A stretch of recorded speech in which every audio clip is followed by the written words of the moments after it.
सफाई कर्मचारी है उसका आप जितना भी कार्य देखें वो इतना काबिले तारीफ के लायक है कि हम जब भयानक सर्दी में कंबल ओढ़े लिहाफ ओढ़े सो रहे हैं तो वो 4 बजे उठकर और हमारे कचरे को और हम जिस नगर में रह रहे हैं उसको साफ करने के लिए तैयार होके आ जाता है। और हम जब सो के उठते हैं तो वो हमारे शहर को साफ कर चुका होता है और हमारी एक कमी से फिर हमारा शहर गंदा हो जाता है। तो ये हमारी बात आप ध्यान से सुने कि समय पे कूड़ा डाल दें जिससे कि नगर साफ सुथरा रहे और हमारी सफाई कर्मचारी की जो मेहनत है वो जाया ना जाए। और आज एक मुद्दे पे और बोलना चाहती हूं।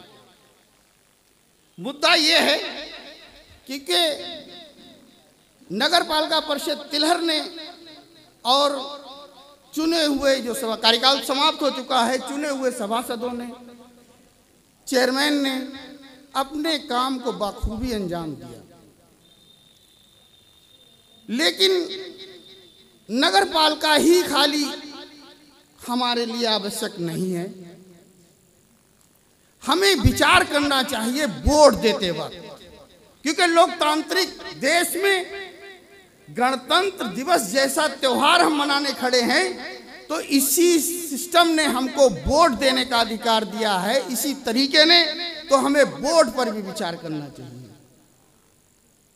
मेरी आवाज जहां तक जा रही है मैं कोशिश कर रहा हूं दूर तक जाए, क्योंकि अफसोस है कि आज नगर पालिका के इस प्रांगण में संख्या थोड़ी हमारी तिलहर की जनमानस की कम है।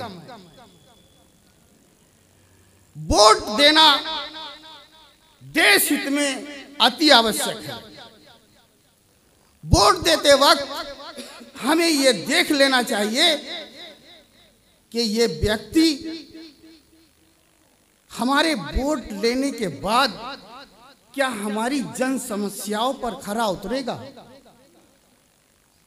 ये अति आवश्यक है।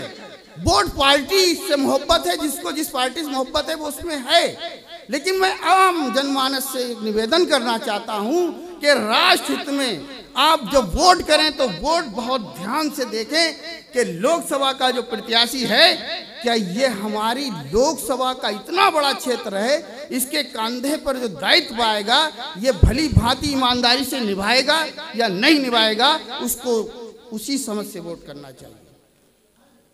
विधानसभा का मामला आता है वही सोच के वोट करना चाहिए। नगर का वोट का मामला आता है, चाहे वो सभासद का हो, चाहे वो चेयरमैन का हो, ग्रामीण क्षेत्र का आता है, चाहे वो प्रधानी का हो, चाहे बीडीसी का हो, चाहे जिला पंचायत का हो, वोट बहुत सोच कर देना चाहिए।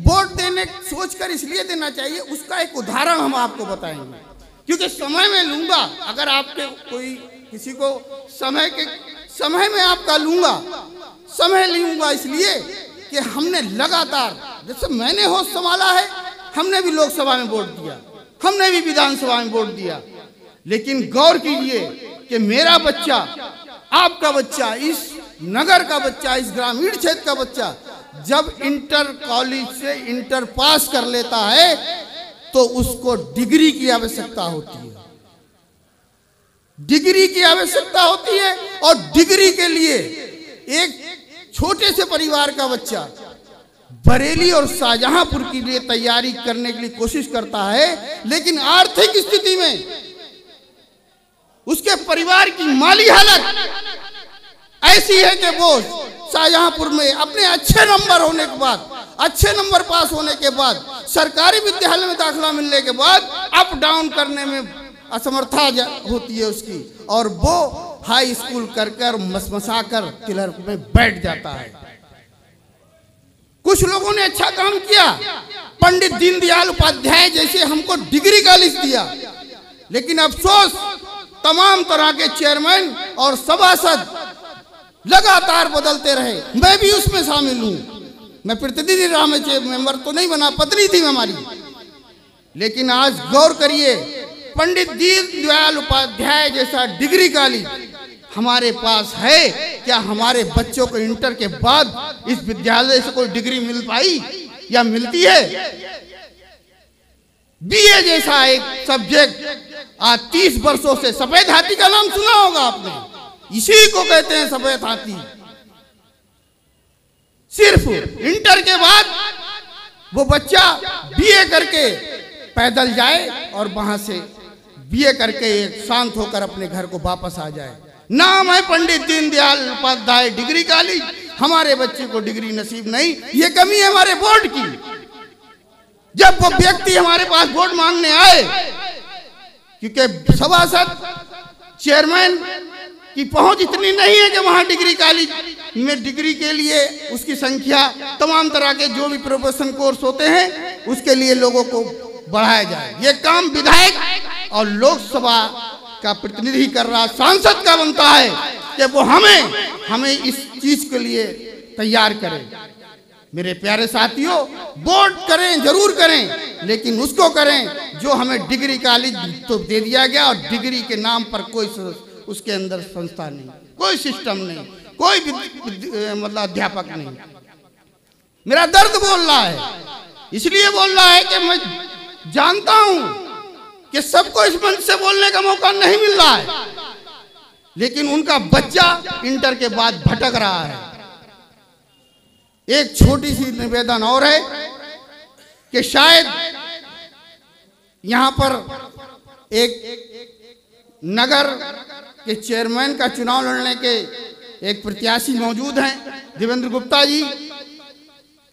जीवन में अगर मौका इन्हें मिला या ना मिला वो तो अलग बात है, जिसको जनता चाहेगी उसको मौका मिलेगा।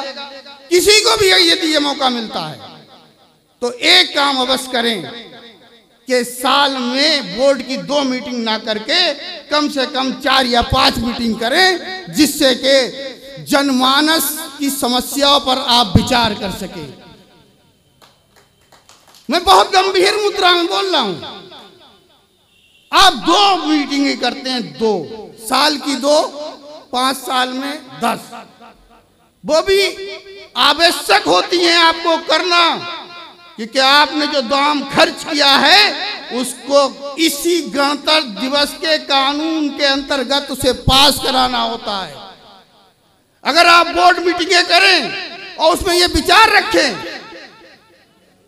कि हमारा डिग्री कॉलेज सिर्फ नाम से डिग्री कॉलेज किसी तरह की डिग्री उपलब्ध नहीं कराता, बोर्ड में पास करें और सरकार को जगाएं। मैं किसी पे तंज नहीं कस रहा हूं, मैं अपना दर्द, अपने क्षेत्र, अपने तिलहर, अपने ग्रामीण क्षेत्र का दर्द बयां कर रहा हूं। मैं बच्चों को देखता हूं सुबह,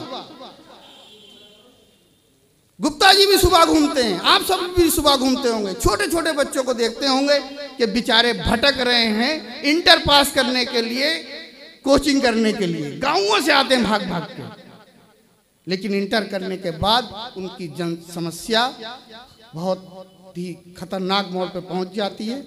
खैर, कहीं जज्बात में कुछ कहा हो तो मेरा ये हक बनता है। और आज गणतंत्र दिवस की फिर से आप सबको मुबारकबाद। सभी नगर पालिका कर्मचारी जो मेहनत से अपना कार्य कर रहे हैं उनको भी मुबारकबाद, और हिंदुस्तान जिंदाबाद।